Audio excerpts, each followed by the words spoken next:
And welcome back to News Desk. We still have maybe a half an hour to go, and we want to use that half an hour to discuss what Francis Mtalaki was alluding to earlier, the disagreements that have just come up with regard to some sort of reforms that the Ministry of Education together with the TSC are fronting or proposing. Of course, there have been sharp reactions from the officials from NAT together with the head teachers who are saying that probably we're not ready for some of the changes that the ministry is agitating for.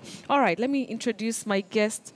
Let me introduce my guest here in studio, Amos Kaburu. He is a Senior Programs Officer at Twaweza. Thank you for your time, Amos. Thank you. And during the break, we were just discussing and just wondering, where did the disagreements come from? You know, the whole year we've been having quite a smooth working between the ministry and the teachers. We've seen, you know, the teachers coming out to support the kind of changes that the ministry is bringing forth. But all of a sudden, they're like, no. Where do you think this is coming from? Yeah, thanks, Betty. All along, those of us in the sector have argued that the sector required several reforms. And it's not lost that there's been a lot of discussions around the curriculum that it seems to have kind of sent everything to the back room.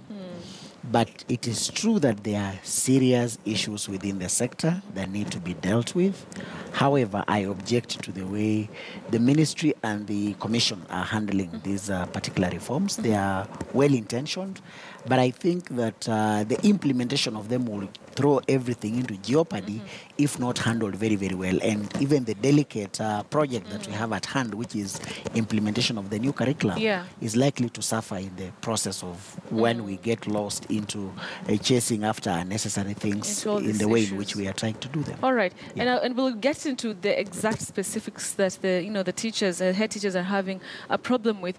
But you know, someone would wonder, you mean there's no consultation that has been happening between the ministry and the teachers union or the teachers themselves? Because this feels like it has come as a surprise to the head teachers, all these things that the ministry is doing or has been doing. That's true. Actually, I think now the ministry is really stretching its reform approach, which has been very radical, and that what you would call snap reaction, snap decisions that it has always been doing, particularly taking a little bit the credit around management of examinations a little bit too far, even in terms of handling some of these delicate issues. Because it's for a fact that it's serious when critical stakeholders in the sector, such as head teachers, learn of these changes over the media.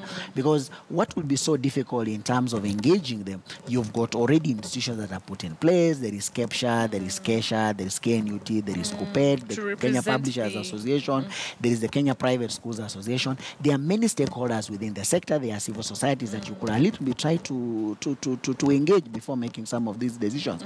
But when the commission wakes up, in fact, you are hijacking a different fora, which is not yours, because the heads were meeting for their annual conference.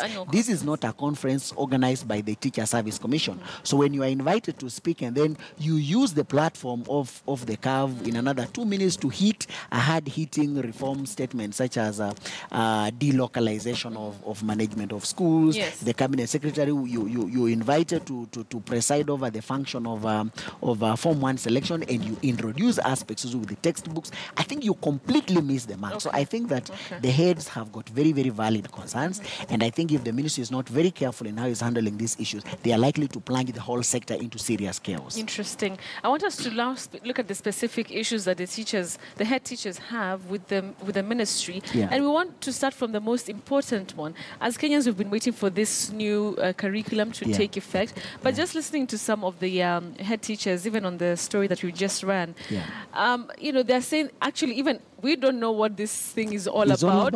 We see, you know, iPads that were brought into the school, but they're still in boxes. Some of our schools do not even have electricity to use this equipment.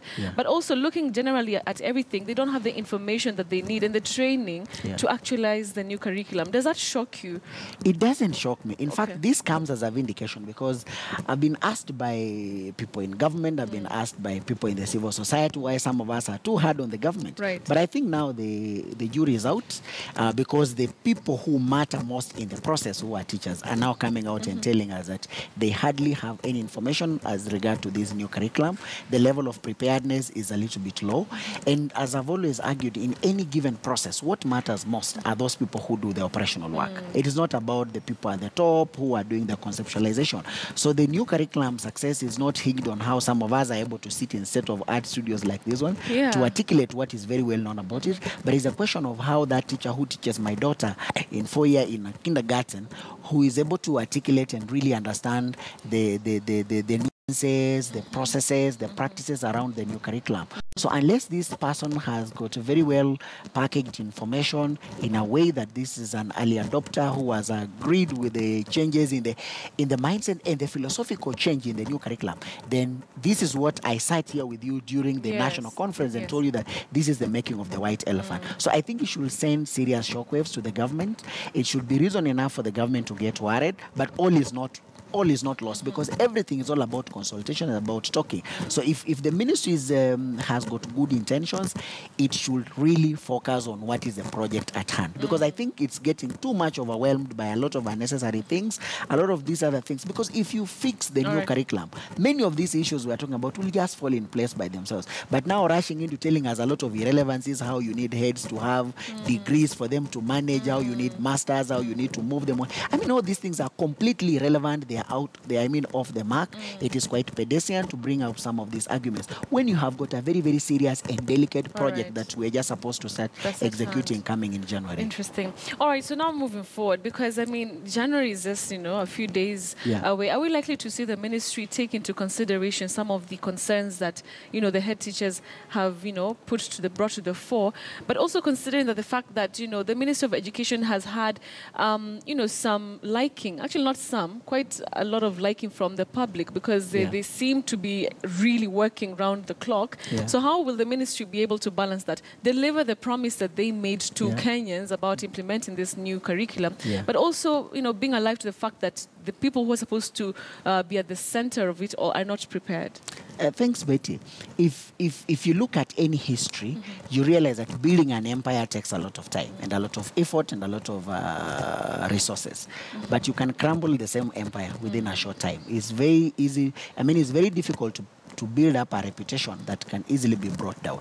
So I think the ministry should not get too excited into basking into that glory of the little successes that it has had, because this is the case of a lizard jumping from an iroko tree. But is it really little, considering it's absolutely little. It's very, very little, because what the ministry has only been able to achieve is streamlining management of examination. It's not even about the quality of the examination. It's not even about the quality of the grades that we are getting, because we still have got massive failures. As I've said, what the ministry should be focusing on is all about this new curriculum. And so it should forget about these little successes, basking into that glory, climb down from the ivory tower, come a little bit down and begin to understand what is it that matters. And if you really want to see this curriculum as a success, who do you need to talk to? Who do you need to convince? Who do you need to convert? And the most important person to convert is the head teacher. And not just the head teacher, it is that particular teacher. Because it's not about how the county directors of education are going to tell you, because unfortunately when many of us meet senior government officials, all that we do, we frisk out, and so we can hardly tell them the truth. So it's good that the media houses play those clips again for the cabinet secretary to see them. Well, that all is not well on the ground. The ground is not fertile enough for you to deliver this new curriculum. And this is now where it comes to the power of negotiation. And I've been looking at how Barack Obama was capable of navigating around the issue of the Obamacare. In fact, trading it in a Congress that was largely Republican dominated. And for you to be able to convince these people with volumes of books, for these people just to come out and support the Obamacare, it took a lot of effort. And what it had to go to do, it had to go to a lot of intense negotiation. It's possible to push through a delicate project, particularly in education, if you are just sober enough, climb down and tell people that, yes, we understand all these concerns are there, because actually the ministry has got very, very good intentions. Because like one, we are not going to implement this phase curriculum throughout. We are actually saying that this system will mature by 2025. So what the ministry needs to do is to explain to us what will be happening between 2018 and 2025. It is to build confidence in the teachers to know that we are starting off with pre-primary, grades 1, 2, and 3 as we progressively move.